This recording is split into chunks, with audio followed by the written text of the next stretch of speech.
श्री सद्गुरुदेव भगवान के चरणों में नमन करते हुए सभी साधकों को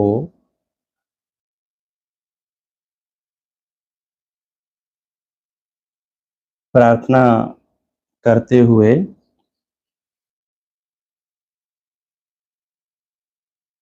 गोस्वामी तुलसीदास जी महाराज का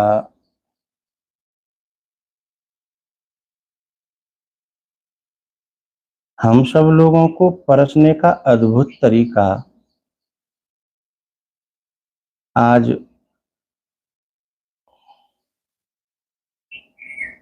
हम लोगों की अल्प बुद्धियां हैं, तो वो पहुंच नहीं पाती, देख नहीं पाती, समझ नहीं पाती।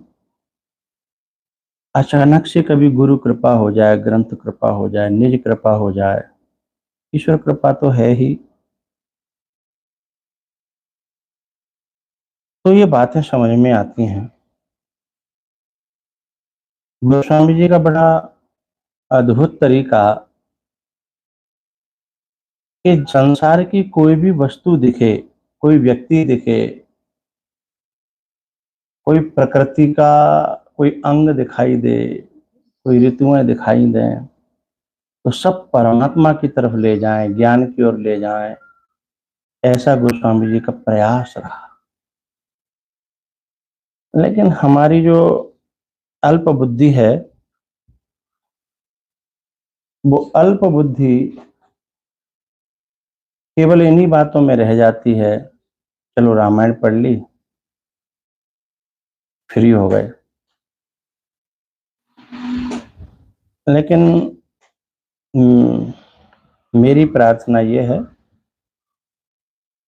कि किसी महापुरुष से दृष्टि प्राप्त हो जाए, पढ़ने की, ग्रंथ के दर्शन करने की। पहली बात तो मैं प्रार्थना ये है मेरी कि जो ग्रंथ में, संत में और गुरु में, इनमें वस्तु और व्यक्ति बुद्धि न हो। तो ग्रंथ वस्तु है, एक पुस्तक है, ऐसी बुद्धि न हो, और गुरु एक व्यक्ति मात्र है, ऐसी बुद्धि न हो। तो हमें हमारे ऊपर इनकी गहराइयों में छुपे हुए इनके पास जो रत्न हैं वो प्राप्त होने लगते हैं। मैं ये नहीं कह रहा कि ये देते हैं ना, वो तो सदा ही देते रहते हैं, लेकिन हमें प्राप्त तब होते हैं जब हमारी ग्रंथ में वस्तु बुद्धि न हो और गुरु में नर बुद्धि, व्यक्ति बुद्धि, मनुष्य बुद्धि न हो। ग्रंथ जड़ नहीं है, चेतन है, और गुरु मनुष्य नहीं है। अब क्या है, इसको कहना तो संभव नहीं है।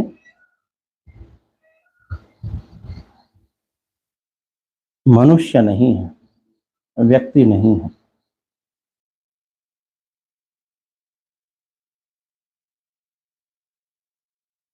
मानस में वर्षा ऋतु चल रही है, तो मेरा मन हुआ, हे ग्रंथ, हे संत तुलसी, इनने वर्षा ऋतु का वर्णन कोई यूं ही तो नहीं किया होगा। आखिर इस ऋतु का वर्णन करके वो क्या कहना चाहते थे? ग्रीष्म, वर्षा और शरद ऋतु, तीन का वर्णन किया। तो अभी क्योंकि एकांत सेवन में अच्छा लग रहा है, तो ज्यादा लाइव करने का कोई मन नहीं है, लेकिन मैं केवल दृष्टि मात्र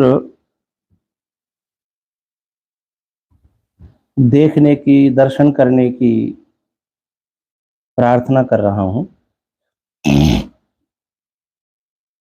कि जब हम इसको देखेंगे ना, तो इस दृष्टि से देखेंगे तो ये ग्रंथ की कृपा जो बरस रही है वो हमें उपलब्ध हो जाएगी, हमें प्राप्त हो जाएगी।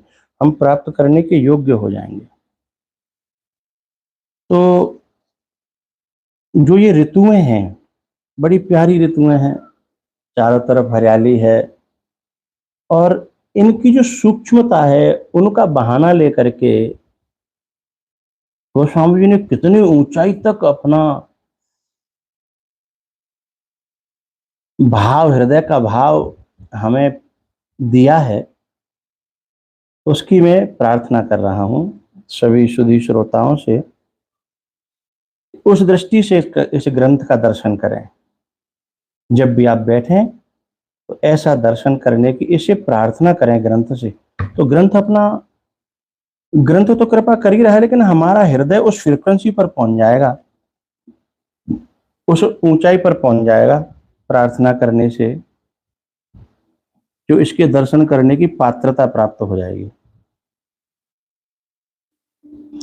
तो जो ऋतुएं हैं उनमें गोस्वामी जी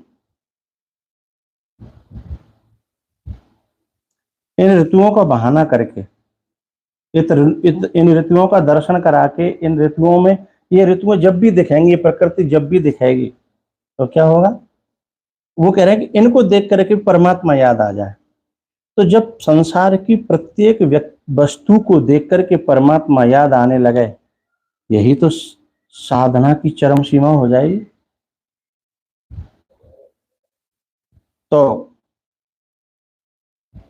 ये जो वर्षा ऋतु है, ग्रीष्म ऋतु है, इन सब में देखो कैसी कैसी विचित्र बातें डाली हैं गोस्वामी जी ने, जरा समझें।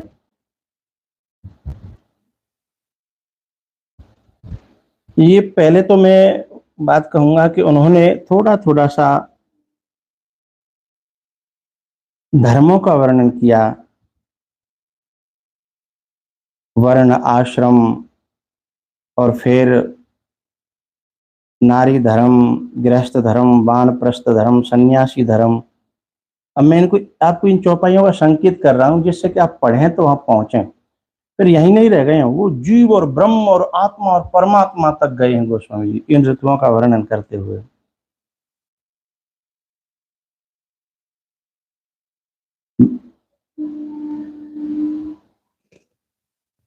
गोस्वामी जी एक चौपाई कहते हैं, वेद पढ़े जनु बट समुदाय, वेद पढ़े जनु बट समुदाय, ये ब्राह्मण धर्म का निरूपण है।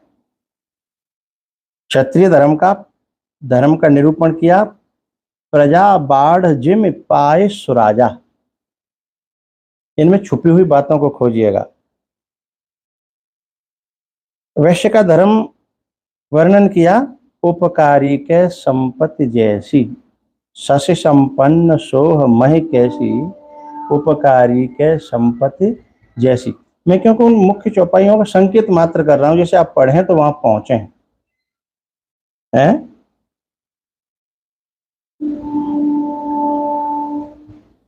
और आगे वाले धर्म का वर्णन किया, जिम द्विज द्रोह किए कुल नाशा, यानी महापुरुषों का, विद्वज्जनों का, वृद्धों का, जो व्यक्ति मन बुद्धि वचन और कर्म से, भीतर से यदि